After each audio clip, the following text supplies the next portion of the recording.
My name is Eleanor Foster. I'm 70 years old, and at my husband's funeral, my only son chose to attend his wife's birthday party instead. The next day, he called and asked me for $15,000 to cover the party expenses. That was the moment I decided to quietly and systematically dismantle the life my late husband and I had built for him. It's a long story, but I feel it's one that needs to be told. Before I begin, I'd love to know where you're all reading this from and what time it is in your part of the world. It makes me feel a little less alone, knowing we're all connected, even across the miles. Let me know in the comments. Now, let me take you back to the beginning of the end. The scent of white lilies was suffocating. It was thick, cloying, a sweet perfume of death that clung to the dark wood of the pews and the velvet of the kneeling cushions at St. James Cathedral. For 45 years, Richard had been the solid presence at my side. His hand, warm and calloused from a life spent building things, had always been there to squeeze mine during every christening, every wedding, and now, during the final service of his own life, there was only a cold, empty space beside me. Our friends and family filled the church, their faces a blur of sympathy. I could feel their eyes on me, their quiet pity wrapping around me like a heavy shroud. They meant well, of course. Margaret Henderson, whose husband had been Richard's business partner for 30 years, leaned over and patted my hand. He was the best of them, Eleanor, the absolute best. I nodded, the words catching in my throat. They offered condolences in hushed tones, telling me what a good man Richard was, how much he'd be missed. I knew all of this. What they didn't know was that the deepest cut hadn't come from Richard's passing. We had been prepared for that after his long illness. The deepest cut was a fresh wound, happening right now in his absence. My son, Christopher, was not there. Our only child, the boy Richard had taught to ride a bike right in the church parking lot on a wobbly Schwinn, the teenager we'd watch play quarterback under the Friday night lights, the man whose college education we had paid for with our savings, our precious college funds scraped together over decades of careful planning. He was not in the front pew beside me, where he belonged. My phone, set to silent in the depths of my black leather purse, vibrated. I ignored it. It was probably another text of condolence. But it vibrated again, and then a third time, an insistent, nagging buzz against the hymnal I was holding. An urgent plea in a silent space. With trembling fingers, I fumbled in my purse, shielding the screen with my hand. 3 missed calls from Christopher. A new text message popped up, the white letters stark against the black screen. Call me. Urgent. Urgent? My mind recoiled. What could be more urgent than this? Than honoring his father? A cold dread, colder than the marble of the altar, seeped into my bones. I slipped out of the pew as the organ began a somber hymn, my knees aching in protest. I whispered a quick "excuse me" to Margaret and walked down the long side aisle to the church vestibule. The stained glass windows cast muted jewels of light on the stone floor, depicting saints in silent prayer. It felt like a sacrilege to make a call here, but I had no choice. I pressed the call button. He answered on the first ring, not with a solemn hello, but with the faint, unmistakable sound of music and laughter in the background. A party. Mom? Finally, I was starting to worry. My voice was a dry whisper, barely audible over the organ music seeping through the heavy oak doors. Christopher? Where are you? The service has started. Father Michael is about to begin the eulogy. I know. I'm so sorry about that. Listen, things are just crazy over here. It's Victoria's birthday, you know. I knew. His wife, Victoria's 35th birthday. He had told me a week ago, before Richard's final turn for the worse, that they were planning a big party.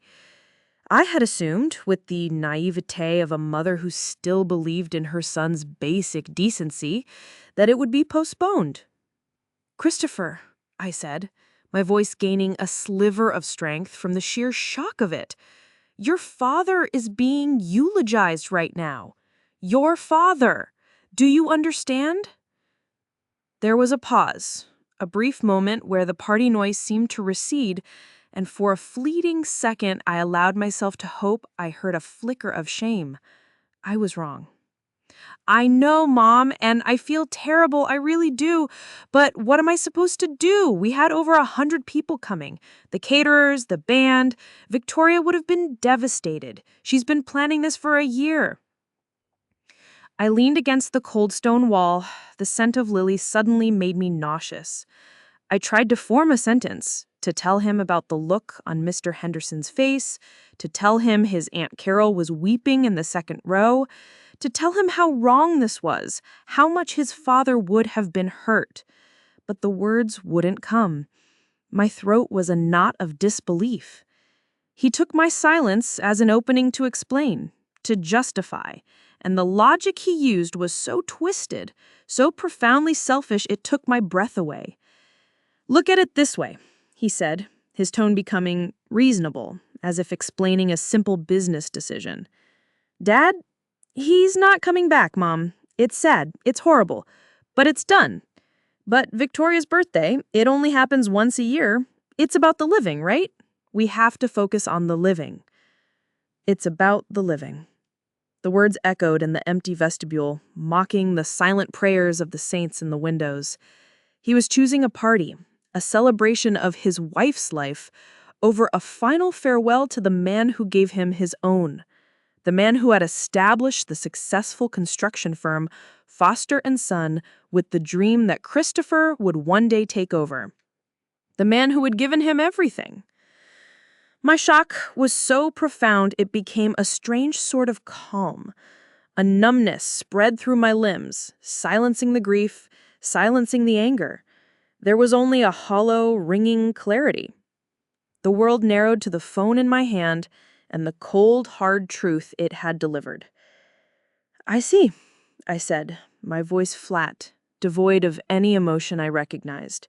It sounded like a stranger's voice.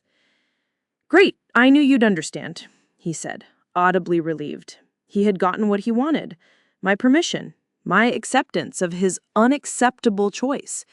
You're the best, Mom. I'll come over tomorrow, I promise. We'll talk. I love you. Goodbye, Christopher, I said, and ended the call before he could say anything else. I stood there for a long moment, the phone growing heavy in my hand. I looked through the crack in the heavy oak doors, back at the coffin draped in a simple spray of white roses, Richard's favorite. I saw our friends, our community, and I saw the empty space in the front row where my son should have been, a gaping hole in the fabric of our family. Something inside me broke. But it wasn't a shattering break, full of sound and fury. It was a clean, quiet snap, like a bone setting wrong.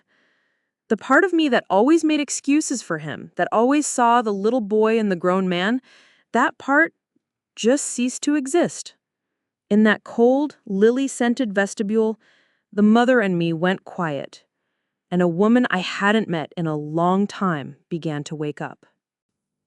I walked back to my seat, my back a little straighter than before.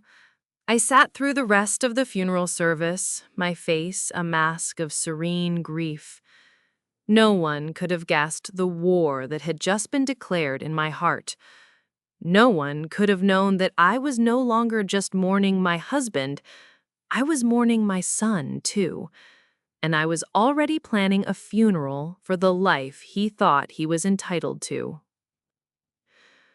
The day after the funeral was a gray, formless void. The house, usually filled with Richard's quiet presence, the rustle of his newspaper in the morning, the low murmur of the television in the evening, the faint, comforting scent of his pipe tobacco clinging to the curtains in his study, was utterly silent. It was a heavy, suffocating silence, broken only by the mournful ticking of the grandfather clock in the hall, a clock that now seemed to be counting down to something. Sympathy cards were piled on the mantelpiece, their calligraphy a blur of meaningless words. Leftover casseroles and baked hams from kind neighbors filled the refrigerator. Food I couldn't imagine eating. I should have been lost in grief. Instead, a cold, methodical purpose was beginning to take root in the numbness. A single, clear thought cutting through the fog. Around noon, as I was mechanically making a cup of tea I had no intention of drinking, my phone rang. The caller ID flashed, Christopher. I let it ring 4 times before answering, taking a slow, calming breath.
I remembered.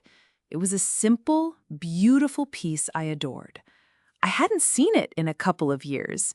In the chaos of Richard's illness, I assumed I'd misplaced it. You didn't misplace it, Maria said, her voice barely a whisper. You sold it. You sold it last year. You told me it was to help Christopher with a fantastic investment that was going to secure his promotion. You made me promise not to tell Mr. Richard because you didn't want him to worry. The memory, suppressed and forgotten, came rushing back with the force of a physical blow. Christopher had been in some kind of trouble, frantic. Victoria had been weeping on the phone. A deal had gone bad. They needed cash, fast, just for a few weeks. And I, like always, had fixed it. I had walked into a pawn shop in the city, a place that smelled of dust and desperation, and sold a piece of my heart to patch a hole in his life. And I had forgotten it as quickly as he had. That was the moment the cold purpose in my heart hardened into steel. This wasn't just about a son's disrespect.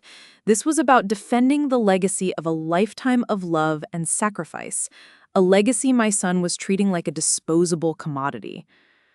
I looked at the grand total on the notepad, $925,000. Then I picked up a pen and, in firm, clear strokes that did not waver, I added another line item. Party champagne and ice swan, $15,000. The new total was $940,000. I picked up the phone, but I didn't call Christopher. I called David Chen, our lawyer and Richard's closest friend. David, I said, my voice as steady as the foundation of the houses Richard used to build, I need to see you. We have to talk about Christopher's inheritance, or rather, the lack thereof. David Chen's office was on the 15th floor of a downtown skyscraper, a world of polished glass, quiet gray carpet, and hushed, important conversations. It was a place of quiet power, a stark contrast to the raw, emotional landscape of my home. David had been Richard's friend since they were roommates at the State University, and he had been our family's lawyer for 30 years. He was a small, meticulous man with kind eyes behind wire-rimmed glasses, a man who valued order and reason above all else. He had been a pallbearer at the funeral, his face a mask of genuine grief. He greeted me with a sad smile and a brief, awkward hug, guiding me to a plush leather chair overlooking the city. Eleanor, he said softly, sitting opposite me, I'm so sorry. I can't imagine what you're going through. How are you holding up? I'm not here for condolences, David, I said, my voice firmer than I expected. I opened my handbag and took out the yellow legal pad where I'd tallied the numbers. It looked flimsy and out of place on his vast, polished mahogany desk. I placed it between us. I'm here for this. He picked it up, his brow furrowing as he read the list. I watched his expression shift from polite sympathy to professional concern and then to outright shock. He was silent for a long time, his gaze moving from the staggering total to my face and back again. My God, Eleanor, I knew you and Richard were generous with him, but this is astronomical. An audit, I finished for him, and it's incomplete. He called this morning. He wants another $15,000 for Victoria's birthday party. David sank back into his chair, his mouth a thin, hard line. His professional demeanor cracked, revealing the disappointed friend beneath. He called you the day after the funeral for party money? I said flatly. He didn't see the problem. He said it was about the living. David took off his glasses and rubbed the bridge of his nose. A gesture he knew meant he was deeply troubled. What do you want to do, Eleanor? What is it you need from me? I took a deep breath, the air in the climate-controlled office feeling thin and stale. I want to cut him off, completely. I want to remove him from his position at the company, effective immediately. I want to rescind his financial guarantees on his house and his credit cards, and I want to change my will. I want to create a charitable foundation in Richard's name and make it the sole beneficiary of our estate. I want to ensure that Christopher does not receive one more dime of Richard's money or mine. The silence in the room was absolute, broken only by the faint hum of the city traffic 15 floors below. David stared at me, his kind eyes now filled with alarm. This was the moment. This was the first obstacle, and it was a significant one. I could see the conflict warring within him. He was my lawyer, bound that professional duty, but he was also our friend. He had watched Christopher grow up. He had attended his Little League games and his high school graduation. "Eleanor," he began cautiously, his voice gentle, reasonable, "that's an extreme course of action. Are you sure you're thinking clearly? You're in the depths of grief. It's understandable to be angry, to want to lash out. But to dismantle his entire life, he's your only son. This could be seen as punitive, and he could challenge it in court on those grounds." His words were meant to be a balm, a voice of reason, but they felt like a dismissal of my pain, a clinical assessment of what I was feeling. My grief is the only thing that's clear right now. For years, Richard and I were blind. We saw what we wanted to see, the little boy we loved. We enabled this. We built this entitled man-child who believed his mother's funeral was an inconvenience. The grieving woman is gone. The woman sitting here today is the executor of her husband's legacy. And that legacy is not a slush fund for his spoiled son and his grasping wife. I leaned forward, my hands clasped on his desk, my gaze unwavering. Let's set aside the emotion and talk business, since that's what my son understands. Richard built Foster and Son from nothing. He poured his sweat and his life into it. He gave Christopher a title, a handsome salary, and the opportunity to learn the business from the ground up. And what has he done? He treats it like a joke. He comes in late, leaves early, and uses his expense account for lavish dinners with Victoria. He's a liability. Richard was just too soft-hearted, too hopeful to do what was necessary. I'm not. I paused, letting the words hang in the air. David put his glasses back on. He looked at the notepad again, at the cold, hard numbers. Then he looked back at me. He saw not a hysterical widow, but a woman of resolute purpose. He was a lawyer, and he was looking at a client with a clear, albeit drastic, objective. "Legally," he said, his tone shifting from friendly concern to professional analysis, "you can do all of this. You are the sole owner of the company now, you are the signatory on his mortgage guarantees, and you can amend your will at any time. But it will be messy, Eleanor. He will fight you. He'll claim undue influence or diminished capacity due to your grief. His lawyer will paint you as a vindictive old woman." "Let them," I said. "I have my own lawyer, and I have 45 years of canceled checks and a lifetime of broken promises as evidence. Let him see what it's like to fight for something for the first time in his life." "And the social fallout? The family? What about Carol?" he trailed off, naming Richard's sister. "The family will have to choose a side. As far as I'm concerned, my son made his choice when he decided a birthday party was more important than his father." David was silent for another long minute. He swiveled his chair to look out at the city skyline, at the concrete and steel skeletons of buildings that men like Richard had willed into existence. He was thinking not just as a lawyer, but as Richard's best friend. He was wondering what Richard would have wanted. Finally, he turned back to me. A subtle shift had occurred in his demeanor. The reluctance was gone, replaced by a quiet determination. He had made his decision. He was my ally. "All right, Eleanor," he said, pulling a yellow legal pad towards him and uncapping a fountain pen. "Let's talk strategy.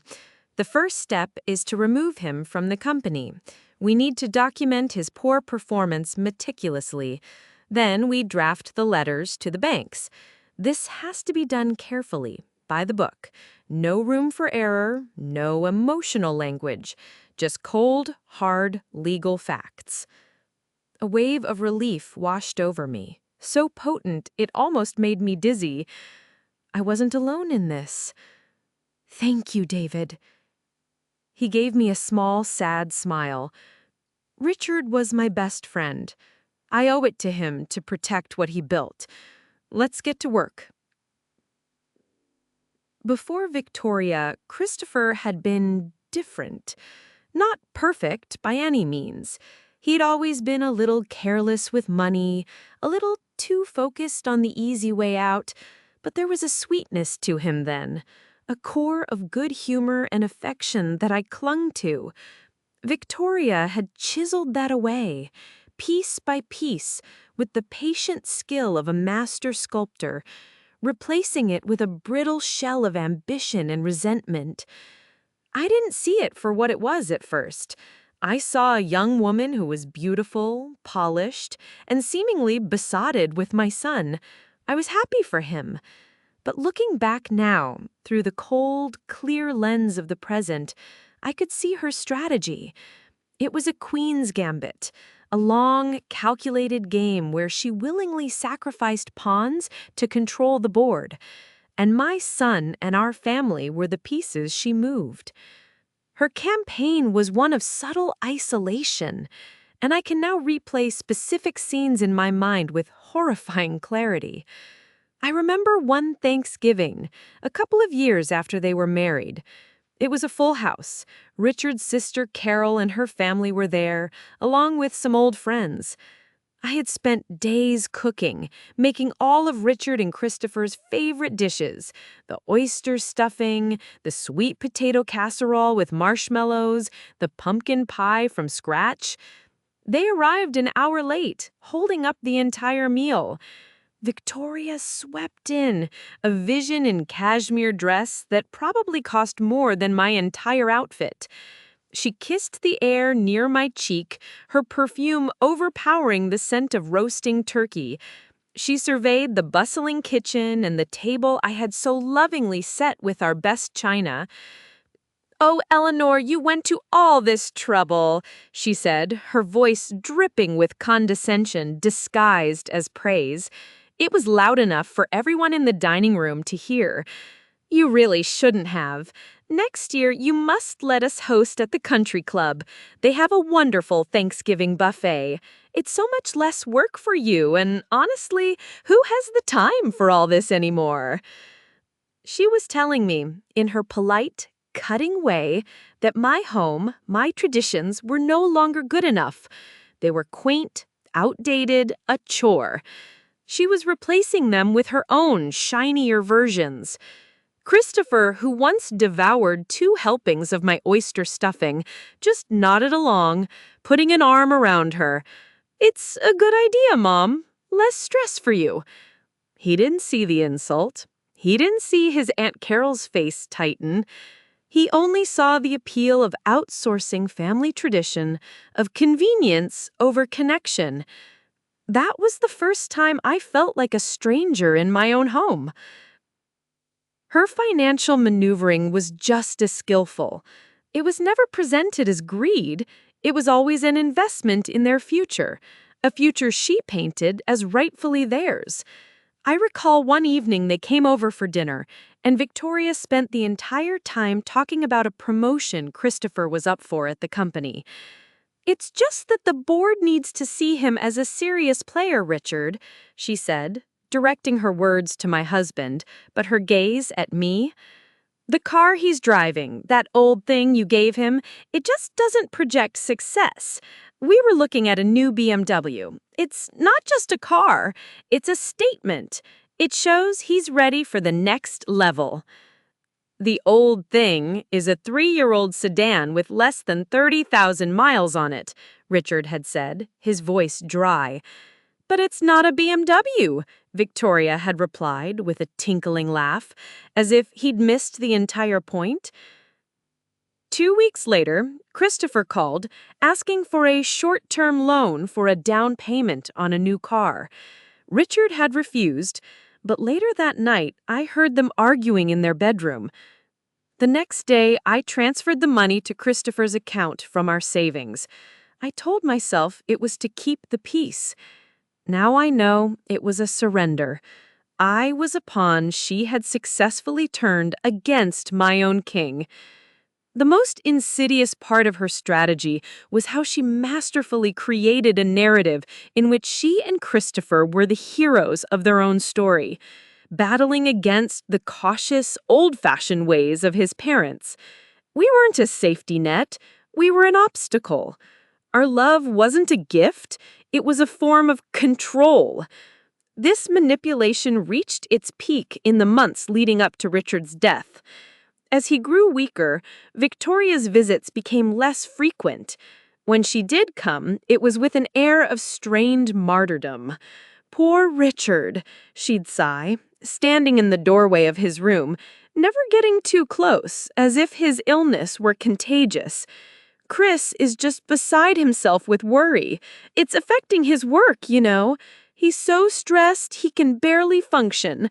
I try to get him to take a break, to take his mind off things, but he's just so dedicated to you both." She was building his alibi in advance. She was creating a world in which Christopher's stress over his father's illness was a justification for his detachment, not a reason for him to be more present. She was insulating him from the messy, inconvenient reality of death and familial duty. Now, sitting in the quiet of my house, I could see the whole ugly tapestry she had woven. The funeral wasn't an isolated incident. It was the culmination of her entire campaign. By convincing Christopher that his wife's birthday party was a more important obligation, she had achieved her final goal, severing his last meaningful tie to his own family, making him completely and utterly hers. She hadn't just married my son, she had conquered him. She had remade him in her own image, hollow, grasping, and perpetually dissatisfied. And in doing so, she had turned him into a stranger who could ask his grieving mother for $15,000 without a flicker of shame. Because in the world Victoria had built for him, it was simply what he was owed. The inheritance wasn't something to be received upon our death, it was something to be drained from us while we were still living. And I, to my eternal shame, had let her do it. I was sitting in the kitchen, staring into a cup of tea when Maria came in to dust the living room. She paused her work, her eyes lingering on a framed photo of Richard on the mantelpiece, taken on our last trip to the coast. "He loved his garden, didn't he, Mrs. Foster?" she said softly, her voice full of warmth. "Especially that old shed at the back. He'd spend hours in there, even when it was too cold to plant anything. Said it was his thinking spot." The garden shed. It was a simple, weathered structure at the far end of our yard, nestled behind a massive oak tree.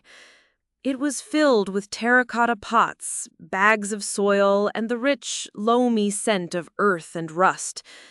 Richard had indeed spent a lot of time there, especially in his last few years. I had assumed he was tinkering with his tools, sharpening his shears, or planning his spring planting. It never occurred to me to ask what he was thinking about. A sudden, insistent thought struck me, a pull so strong it felt physical. I stood up and walked out the back door, my slippers dampening in the cool morning grass. The air was crisp and smelled of rain. The shed door, its green paint peeling, creaked as I pulled it open. Sunlight streamed through a dusty, cobwebbed window, illuminating floating motes of dust in the still air. It was exactly as I remembered. Shelves lined with gardening supplies, tools hanging neatly on a pegboard, a faint smell of fertilizer and old wood. But in the corner, behind a stack of empty pots and a bag of mulch, was a small, locked metal strongbox. It was olive green, military grade. I had never seen it before. My heart began to beat faster. I recognized the lock. It was a heavy brass combination lock from Richard's college trunk. I still remembered the combination. It was the date of our first meeting, a silly number he'd used for everything. With trembling fingers, I knelt on the cold, concrete floor and turned the dial. 101,978. The lock clicked open with a satisfying thud. Inside, there was no money or valuable documents. There was only one thing, a worn, black, leather-bound journal. I sank down onto an overturned bucket, the cool metal a shock against my legs. I opened the journal. The first page was dated 3 years ago. The handwriting was Richard's, strong, clear, and familiar, but with a pressure to the letters I didn't recognize, a pressure born of secrets. January 12th. Eleanor thinks I come out here to garden. Sometimes I do, but mostly I come out here to write. There are things I can't say to her, things that would break her loving, optimistic heart about Christopher. I need to put them somewhere, or I think my own heart will burst. My breath caught in my throat. I read on, my hands shaking so badly the pages fluttered. The journal was a chronicle of Richard's silent, growing disillusionment with our son, a private record of a pain he had borne completely alone.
Foster and Son Construction was housed in a modest, two-story brick building that Richard had bought and renovated in the 80s. It was solid, unpretentious, just like him. As I walked in, the receptionist, a young woman named Brenda, whom I had known since she was a teenager, looked up in surprise. "Mrs. Foster, it's so good to see you.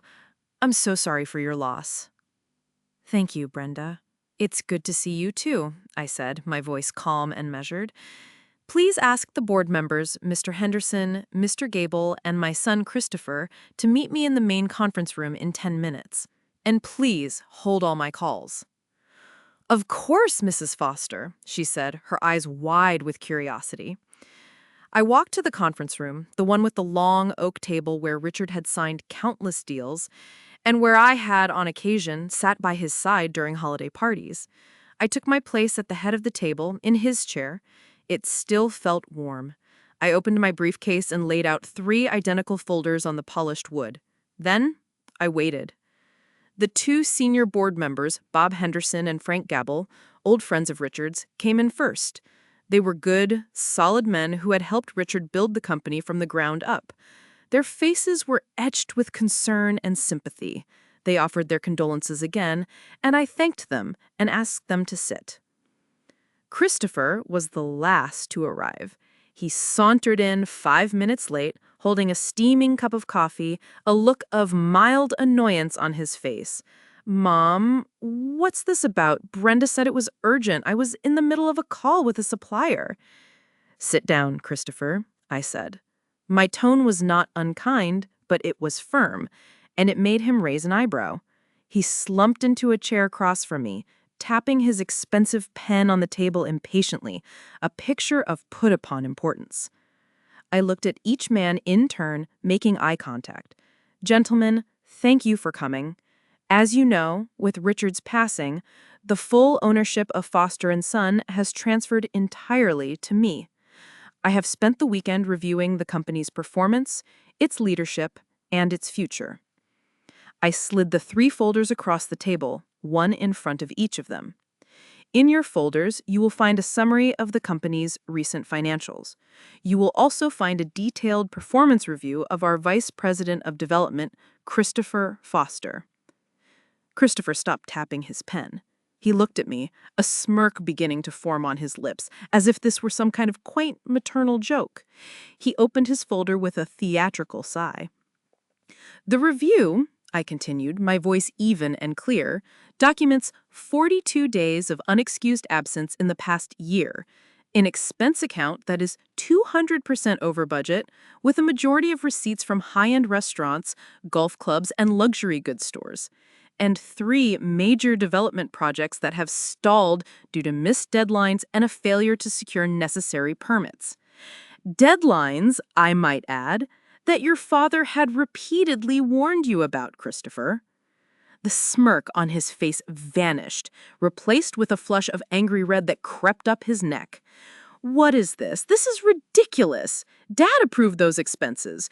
We were entertaining clients." "Richard approved business expenses," I countered, my voice like ice. "He did not approve a slush fund for you and your wife. I see receipts here for a spa day for Victoria and a weekend in Napa. Which clients were you entertaining there, Christopher?" He sputtered, speechless for a moment.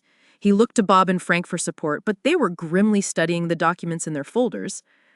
"Mr. Henderson," I turned to the oldest board member, "you were in charge of the Oakhaven project before Richard asked you to let Christopher take the lead to give him more responsibility. What was its status then?" Henderson, a grim-faced man with no patience for nonsense, cleared his throat. "It was on the schedule and under budget, Eleanor. Now, it's a mess. We're facing 6-figure penalties for the delays because the environmental impact report was never filed." I turned my gaze back to my son. The board's primary duty, and now my primary duty, is to ensure the health and longevity of this company, Richard's company. Under your leadership, this company is bleeding money and prestige. Therefore, effective immediately, your position as vice president is terminated. Silence. The air in the room was thick with shock. Christopher stared at me, his mouth slightly agape. He looked like a fish gasping for air. "You're firing me?" he finally stammered, his voice a mixture of disbelief and outrage. "You're firing me? From my own family's company? You can't do that. This is my birthright." "It was a privilege, Christopher, not a right. And it is revoked," I said calmly. "Brenda has a severance package for you at the front desk. It is generous, far more than is required by law. You have 1 hour to clear out your personal belongings from your office.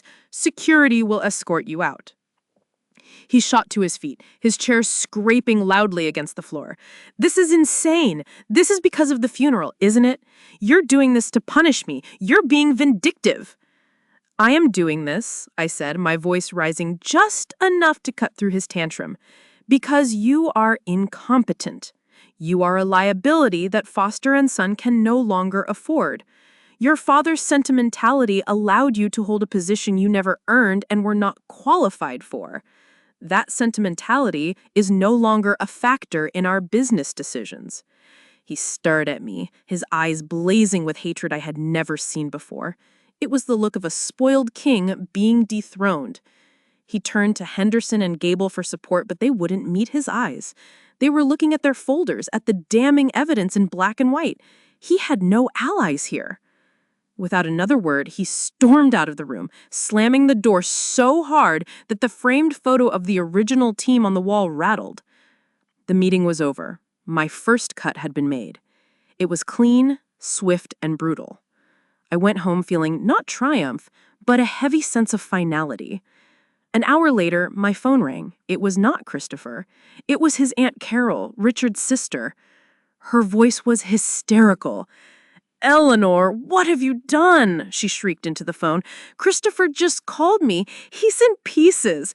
You fired him from his own father's company the day after the funeral? Have you lost your mind? He says you've gone mad with grief. Richard would never have wanted this.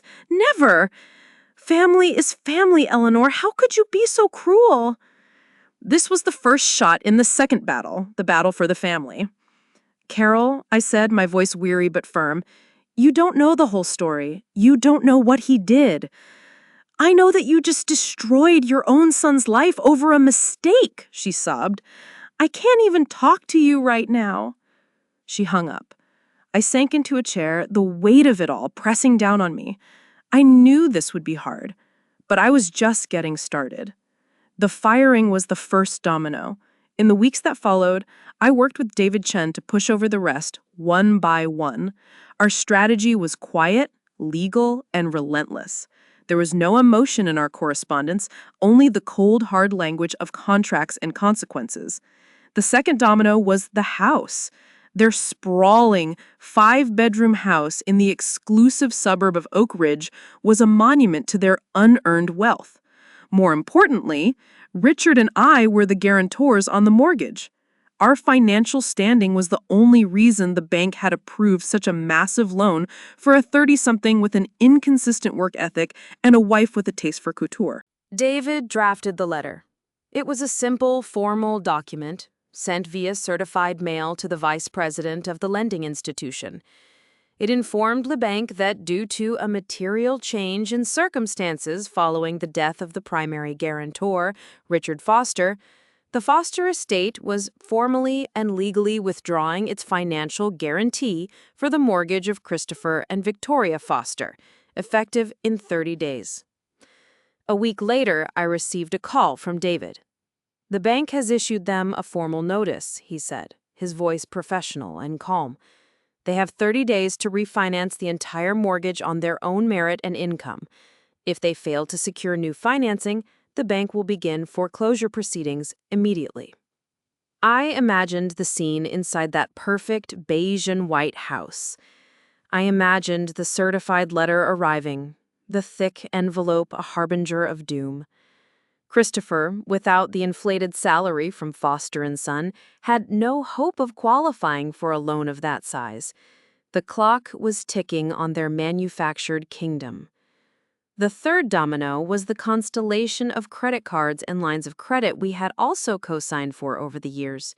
The American Express Platinum card with no preset spending limit, the department store cards, the home equity line of credit they'd used for a lavish pool and outdoor kitchen. Another round of letters from David's office, another series of calls to Christopher from stern-faced bank managers. Their river of easy credit, which they had treated as an infinite ocean, dried up overnight. The first visible sign of the collapse came 2 weeks after the firing. I was driving home from my weekly grocery run when I saw it. A tow truck was parked in front of a chic downtown restaurant, Lit Shirk, a place Victoria loved to be seen at. The truck's hydraulic lift was hoisting a familiar, sleek, black convertible. Christopher's car. I pulled over to the other side of the street and watched. I saw him and Victoria standing on the sidewalk. Victoria was gesturing wildly, her face a mask of fury and disbelief, her perfectly manicured hands chopping the air. She seemed to be yelling at Christopher. He was just standing there, his shoulders slumped in defeat, watching as the symbol of his carefree life was unceremoniously hauled away. I felt a pang, not of pity, but of something colder, the grim satisfaction of a plan unfolding exactly as designed. That car was a statement, Victoria had once said. Now its repossession was making a statement of a different kind. The social dominoes began to fall, too, with a speed that surprised even me. Our town was a tight-knit community, especially among the generation that had grown up with Richard and me. The story of Christopher's absence at the funeral, which had started as a rumor whispered over bridge tables and at the golf club, had solidified into accepted fact. The firing, which Christopher and Victoria likely tried to spin as a family dispute caused by my grief-stricken madness, was seen for what it was, a consequence. My old friends, the ones who had played bridge with me and golfed with Richard, were my silent army. They didn't need to be asked. The Hendersons, who were pillars of the local country club, simply stopped returning Victoria's calls. An invitation to their annual Christmas party, the social event of the season, never arrived at the Foster residence in Oak Ridge. Invitations to the charity galas and dinner parties that were the lifeblood of Victoria's social existence suddenly stopped coming. They were being quietly, politely, but thoroughly erased from the social map they had tried so desperately to climb. The final and perhaps most predictable domino was Victoria herself. About a month into the siege, with the foreclosure notice now taped to their front door, she called me. It was the first that I'd heard from her since before the funeral. Her voice was not angry. It was syrupy sweet, a calculated performance of a concerned daughter-in-law. "Eleanor," she began, her voice trembling slightly, "I'm so worried about you and about Chris.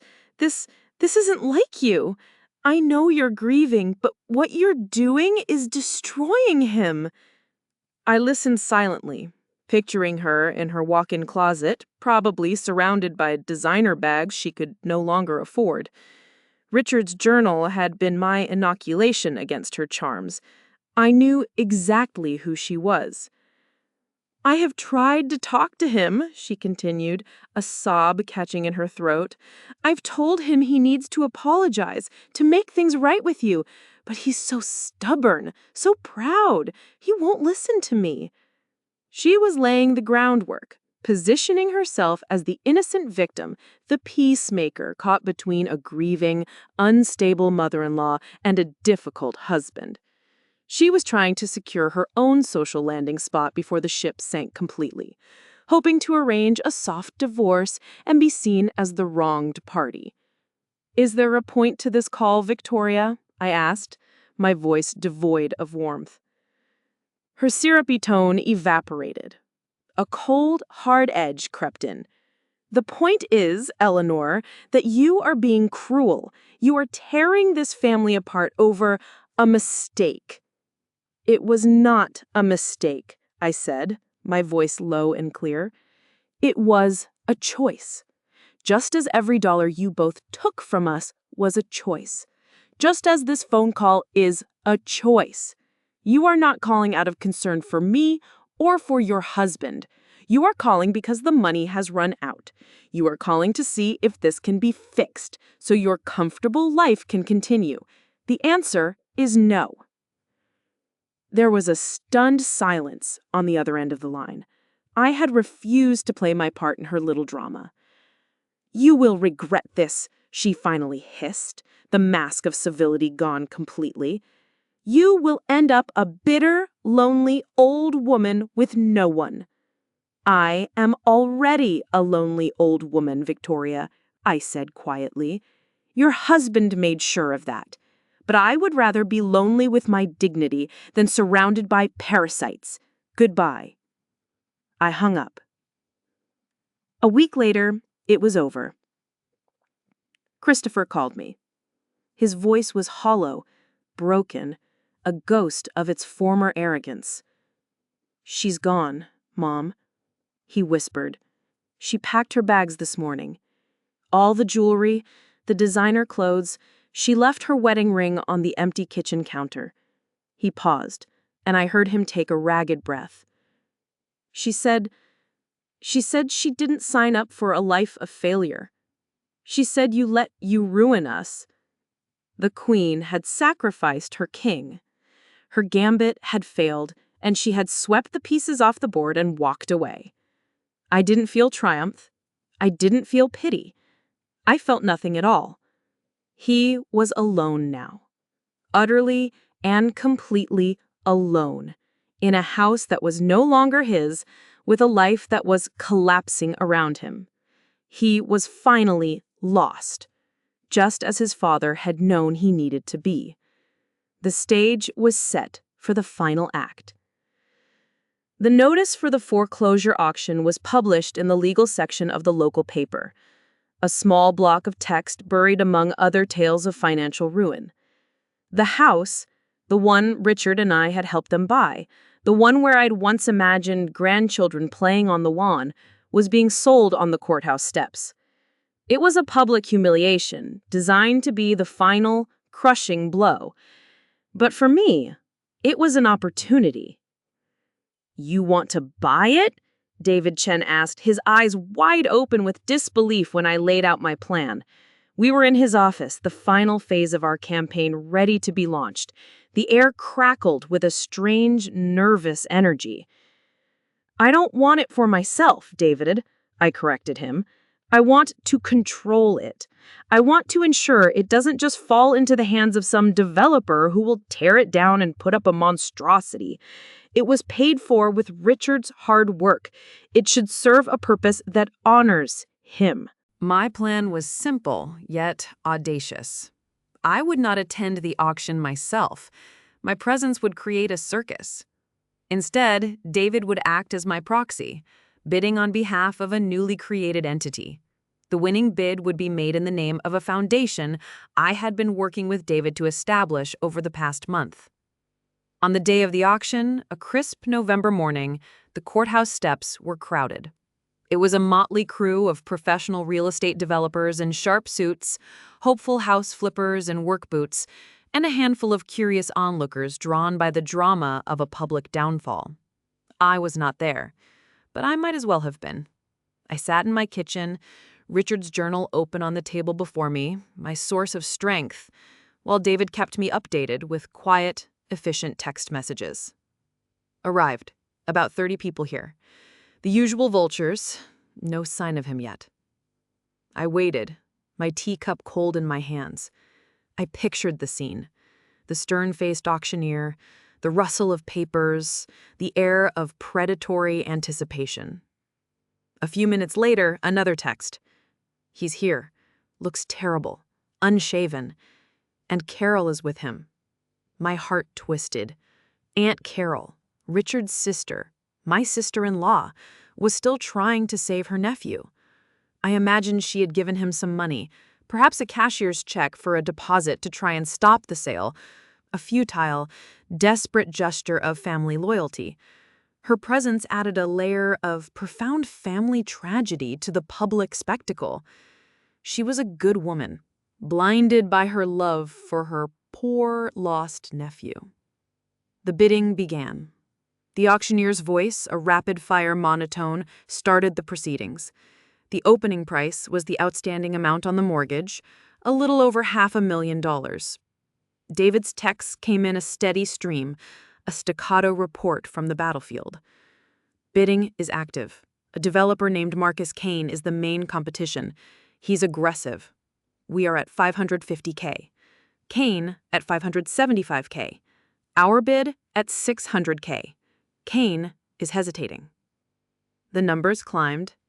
I felt a strange detachment, as if watching a play unfold. This was not about money. It was about principle. It was about reclaiming a piece of Richard's legacy that had been so thoroughly tainted. Then came the text that made my breath catch in my throat. Christopher just made a bid. $610K. He held up a cashier's check, must have gotten it from Carol. He looks desperate. His hand is shaking.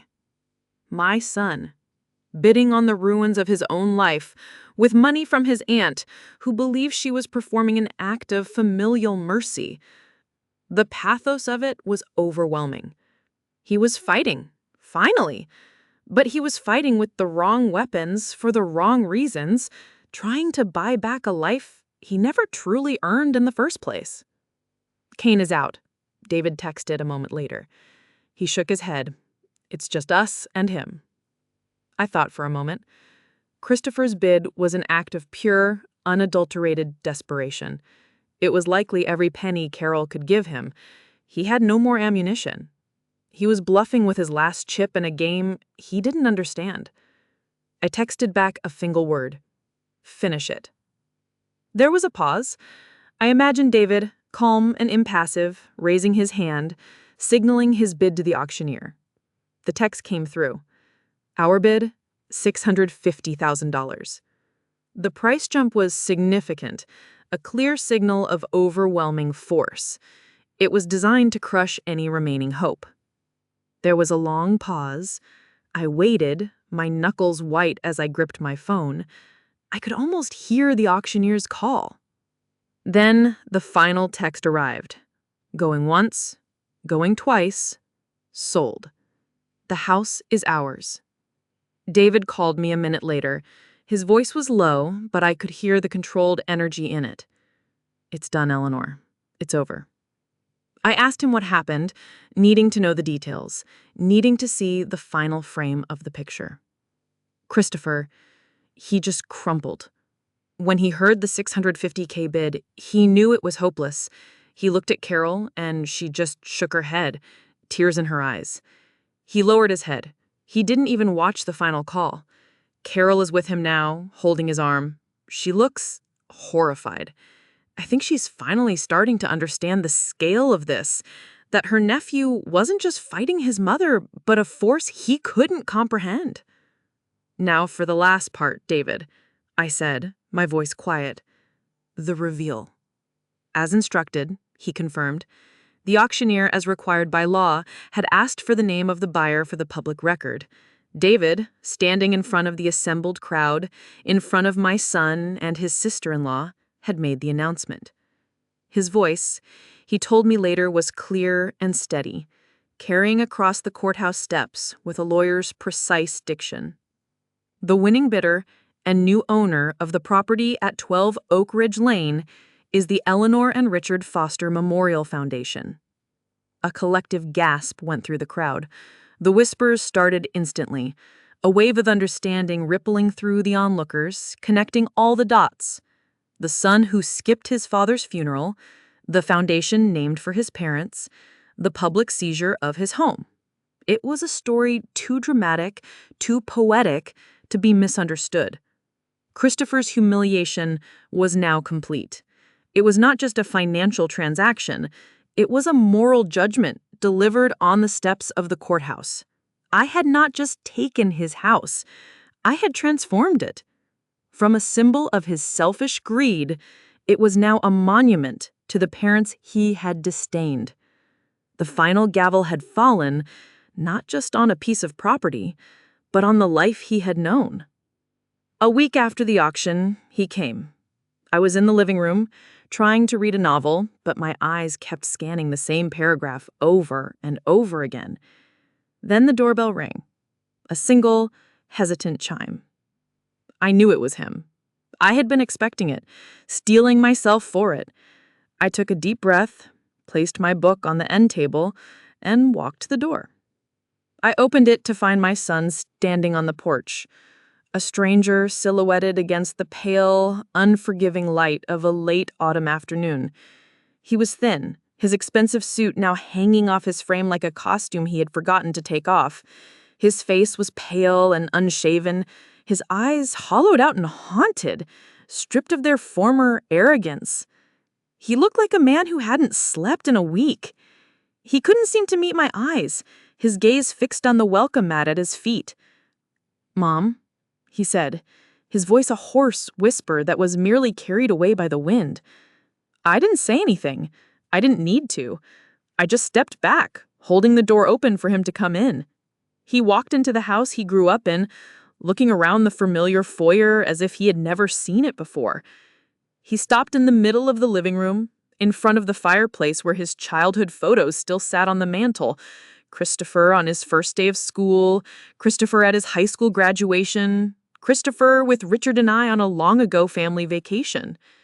He finally turned to face me, and his carefully constructed composure broke. Tears streamed down his cheeks, silent and desperate. He said he was sorry. I was a fool. I was blind. I let everything get in the way. I know I messed up, terribly. But please, Mom, you're all I have left. Can't we fix this? I'll do anything. I'll get a job, a real one. I'll pay you back, every cent, I swear. I listened to his pleas, the words I had once longed to hear. But now they felt hollow, a confession extracted by ruin, not by remorse. He was sorry he had lost everything, but did he understand what he had truly lost? The currency of our family had never been dollars. It had been love, trust, and respect. And he was bankrupt in all three. Instead of answering, I gestured to the wingback armchair opposite mine. "Sit down, Christopher." He sank into the chair, looking small and lost, a boy playing dress-up in a man's ruined life. I walked over to the mahogany side table and picked up the black leather-bound journal. Richard's journal. "I am not the only person you owe an apology to," I said quietly, holding the book as if it were a sacred text. "Your father. He saw everything. He knew. He just chose to bear it in silence, to protect me from the pain." Christopher looked at the journal, his expression confused, a flicker of fear in his eyes. I didn't raise my voice. I didn't lecture him. I simply sat down, opened the journal to a bookmarked page, and began to read. I read his father's words aloud, my voice steady, letting Richard speak for himself from beyond the grave. I read the entry about the loans that were never repaid. I read the entry about Victoria's manipulative appraisals of our home. Christopher flinched with each sentence, his head sinking lower and lower, his gaze fixed on the floor. Then I read the entry about the locket. My beautiful, generous Eleanor, selling a piece of her heart for a son who wouldn't notice if it was missing. Tonight, I feel a profound failure as a father. At those words, a gut-wrenching sob escaped Christopher's lips. It was not a performance. It was a sound of pure, unadulterated pain, the sound of a truth finally hitting its mark. Finally, I turned to the last page and read the last entry, the words that had become my directive. I love my son. God help me, I do. But I do not trust him, and I do not respect the man he has become. I hope he finds his way back someday, but he needs to get lost first. Truly and utterly lost. I closed the book. The gentle snap of the cover echoed in the silent room, A room now thick with unspoken words and the ghost of his father's sorrow. The only other sound was my son's ragged breathing. The truth, in his father's own hand, was laid bare between us. It was a truth more powerful than any bankruptcy, more damning than any foreclosure. I looked at him, my son, the man who was now a stranger in his own father's house. "I did not take your inheritance from you, Christopher," I said, my voice soft but unwavering. "You forfeited it. You forfeited it piece by piece, with every lie, every demand, every act of disrespect. You traded it away for a more comfortable car, a bigger party, a more impressive-looking life. And you made the final trade on the day of his funeral." I stood up. The interview, the final confrontation, now over. "Your father was right. You needed to get lost. The money, the house, the job, that was the easy part. This," I said, tapping the cover of the journal, "this is the wilderness you have to navigate now, alone." He looked up at me, his eyes pleading, desperate for a lifeline, a crumb of comfort. "I'm your mother," I said, the words tasting like ash in my mouth. "And because I am your mother, I will not lie to you or give you false hope. I love the memory of the little boy you were, but I do not know if I can ever respect the man you are now. That is something you have to earn back. Not from me, but from yourself." I walked to the door and opened it. The cold evening air rushed in. He stumbled to his feet and walked out without another word. A broken man stepping out into the cold, unforgiving world he had built for himself, one selfish choice at a time. 1 year passed. A year of silence, of rebuilding, of quiet transformation. The seasons turned, and with them the raw wound of betrayal began to scar over, leaving behind not bitterness, but a strange and unexpected peace. The house at 12 Oak Ridge Lane was no longer a monument to selfish ambition. The Eleanor and Richard Foster Foundation had worked its magic. The stark, modern facade that Victoria had prized was softened with climbing roses and window boxes overflowing with ivy. The manicured lawn where she had hosted her cocktail parties was now a sprawling vegetable garden, tended by the residents. The house itself had been converted into a welcoming home for a program that supported single mothers and their children, giving them a safe, stable place to live for up to 2 years while they got back on their feet, finished their education, or found secure employment. I stood on the sidewalk, looking at it. The autumn sun was warm on my face. A young woman, a resident named Sarah, was on the porch, patiently showing her little boy how to tie his shoes, his small fingers fumbling with the laces. The sound of their gentle laughter drifted across the lawn, a sound more beautiful and more valuable than any music Victoria's hired bands had ever played. This house was no longer silent, it was alive. "It's beautiful what you've done, Eleanor, truly." I turned. It was Aunt Carl, Richard's sister. Our relationship, which had been shattered by my actions, had slowly, carefully been mended. After the auction, after she had seen the full scope of Christopher's entitlement and Victoria's poison, she had called me, weeping. She had apologized, not for loving her nephew, but for refusing to see him clearly, for not listening, for not seeing the pain her brother had been in, for choosing to believe the comfortable lie instead of the hard truth. Now she was a volunteer on the foundation's board, my right hand in everything. "Richard would have loved this," she said, squeezing my arm. "He always wanted this house to be filled with family." "It is," I said, a genuine smile reaching my eyes for the first time in what felt like a lifetime. "It finally is." We went inside for the foundation's first annual Harvest Day celebration. The house was filled with the smell of baking bread and roasting turkey. Children were running underfoot, their artwork taped to the walls. Their mothers, women of incredible strength and resilience, were gathered in the large, open kitchen, sharing stories, supporting one another. This was Richard's legacy, not a cold granite tombstone in a silent cemetery, but a living, breathing house full of hope. My pain had been alchemized into purpose. I have not heard directly from Christopher. He has not called, he has not written, but I know through Carl that he is working. A real job, on a construction crew in another state, not as an executive, but as a laborer, swinging a hammer. He lives in a small apartment. He is, by all accounts, alone. He is paying his dues. Whether he will ever find his way back, whether the man can ever live up to the memory of the boy, I don't know. The wilderness is vast, and his journey through it has just begun. But for the first time in his adult life, he is walking his own path, not the one we paved for him in gold. I pray for him. I pray he finds the peace that I have finally found. My life is quiet now, but it is not empty. It is filled with the work of the foundation, with my renewed friendship with Carl, with the laughter of the children in Richard's house. I have learned the hardest lesson a parent can learn, that true love is not about endless giving. It's not about shielding our children from every consequence. It's about knowing when to stop.